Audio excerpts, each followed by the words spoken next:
नमस्कार. आजच्या व्हिडिओमध्ये आपले स्वागत आहे.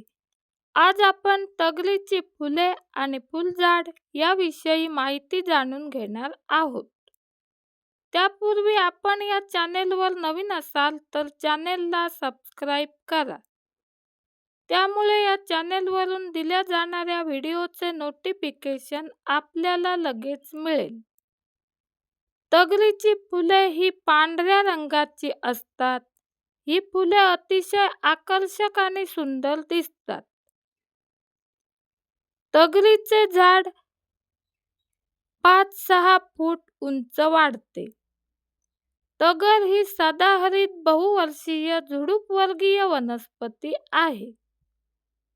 उन्हाळ्यात आणि पावसाळ्यात तगरीच्या फुलांना बहर येतो.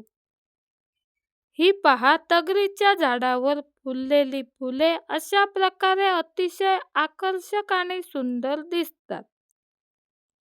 झाडावर फुले आणि कळ्या एकाच वेळी एकत्र पाहायला मिळतात. तगरीच्या झाडाची पाने गर्द हिरवी आणि लांबट असतात. त्यांना काहीशी चकाकी असते.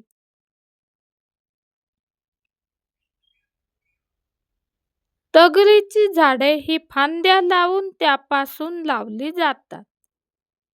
ही झाडे कुंडीमध्येही लावता येतात, तसेच ती जमिनीवरही लावता येतात. इंग्रजीमध्ये तगरीला क्रेप जास्मिन असे म्हणतात.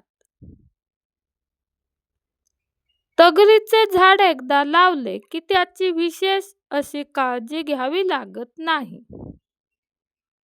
या झाडाला 5 ते 6 तास सूर्यप्रकाशाची आवश्यकता असते. ही झाडे कुंडीमध्ये लावल्यास कुंडी 5 ते 6 तास सूर्यप्रकाश मिळेल अशा ठिकाणी ठेवावी लागते. सावलीमध्ये ही फुले फुलत नाहीत.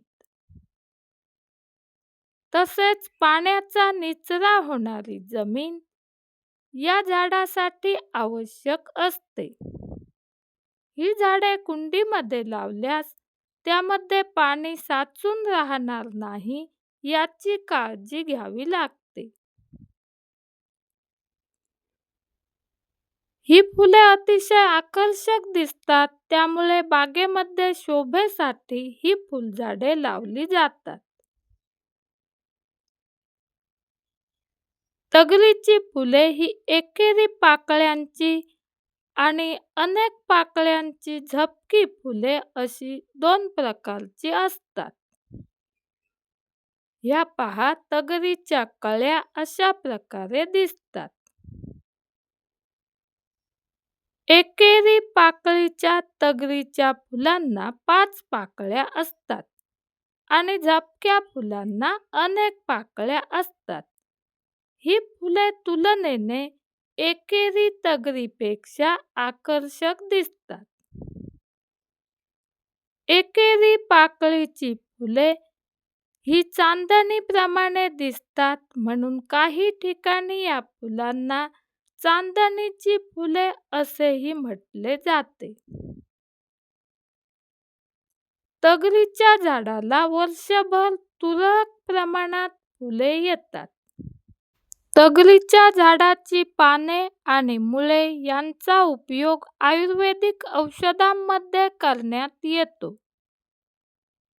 वास्तुशास्त्रानुसार तगरीचे झाड घरामध्ये तसेच बागेमध्ये लावणे अतिशय शुभ मानले जाते. माहिती आवडली तर व्हिडिओला लाईक करा. धन्यवाद.